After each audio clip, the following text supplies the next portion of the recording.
Alright, hi everybody, welcome to the second lecture on organelles, and we are just going to get started right away. The first organelle that we're going to talk about are vacuoles. Last time we talked a little bit about Golgi vesicles, that they're these smaller membrane and bound sort of like little cars for materials to move around in the cell. So I think I used the analogy that it was sort of like the mail truck. Because the Golgi apparatus was sending things out to other places in the cell. So these vacuoles are fairly similar to single membrane structure, but it's usually much larger than these Golgi vesicles. And their function depends on the organism that you're looking at. So in protists, you can have contractile vacuoles, and they are going to be responsible for pumping out excess water. Or they could be food vacuoles, which are going to store newly ingested food until the digestion process starts with lysosomes. So here is a protist. You can see you've got the large vacuole right there and kind of towards the left. And then you can see here it is contracted and it has gotten rid of some of that excess water. You can also have vacuoles in plants, and these are going to be oftentimes a large single vacuole that makes up about 90% of the cell's volume. And when we are looking at those vacuoles, we tend to call that membrane a tonoplast that surrounds the vacuole. And this is sort of your typical cell drawing here that you'll see in all kinds of textbooks. And so you can tell that that central vacuole is really large. Here we have a micrograph of it, and you can see it has a very clear boundary, so that is the tonoplast. And the function of the vacuoles in plant cells is going to be water regulation, can store ions and hydrophilic pigments. And it's also used to enlarge cells and create turgor pressure. So a lot of plants grow really large. They have to be able to support themselves, so they need a lot of pressure within the cell, and plant vacuoles really help with that. Next we have microbodies, and so again we've got a single membrane structure, and these are usually going to have like a granular or crystalline core of enzymes. So again, kind of similar to the lysosomes, they're containing a lot of enzymes, so they're going to be really important for different metabolic reactions. And the enzymes are going to be very specialized for what that microbody does. One example is peroxisomes, and so peroxisomes are involved in a variety of reactions. One important one is the breakdown of hydrogen peroxide.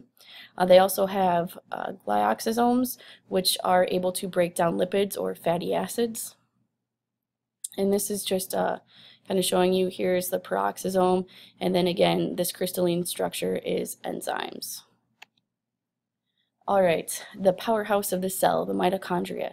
So we will spend a lot of time talking about mitochondria in this class later on in the year, but just some general information. It is a two-membrane structure, so you have an inner membrane and an outer membrane, and actually the inner membrane has more surface area than the outer membrane, which you will see a picture of in a second. The very inside is called the matrix, so that's the very inside of the mitochondria. And then the area between the two membranes we call the intermembrane space. And so here is a diagram of that. So you can see the outer membrane is just pretty straightforward. When you look at this inner membrane though, you can see that we've got all these folds, and that's what gives it the larger surface area. So inside this inner membrane, this is the matrix, and then the space here in between the two membranes, that is the intermembrane space. So the inner membrane, those folds we call cristae, and the folding, the amount of folding depends on the activity level of the cell. And so those folds are going to be used in the process that that the mitochondria use to generate ATP. Again, we'll spend a lot of time talking about this later on when we talk very specifically about cellular respiration.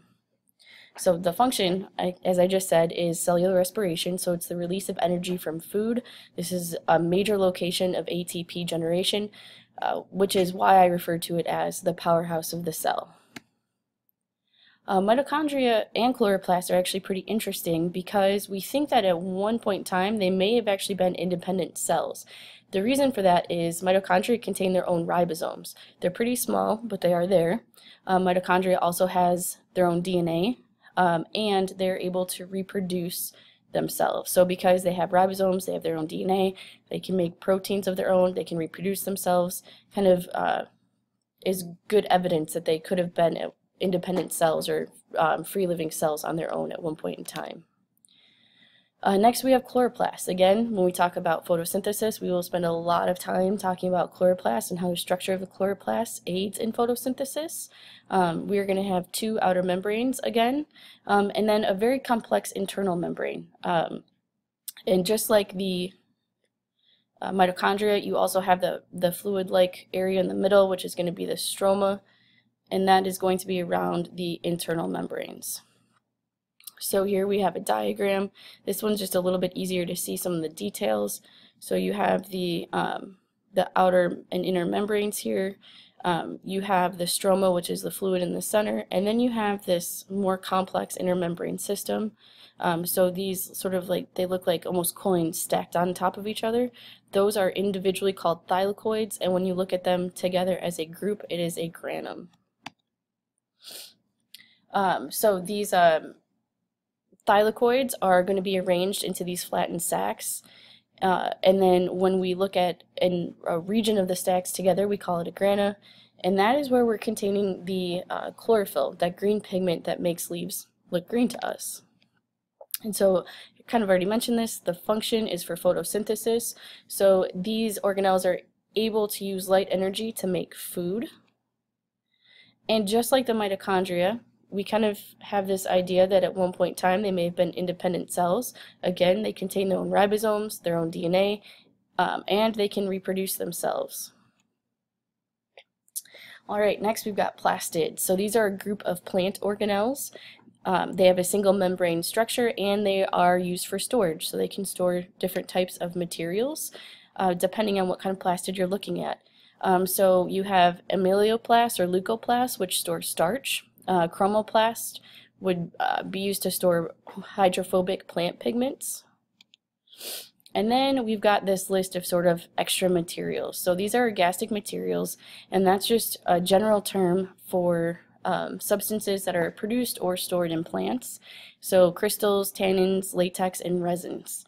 Those are things that you find only in plants. You're not going to find them in stored this way in animal cells. So that brings us to the end. This was a quick one. So your lecture question today, why do you think that plant cells contain many of these extra materials and animal cells don't? So like last time, please send me an email with your response to this question. All right, thanks guys.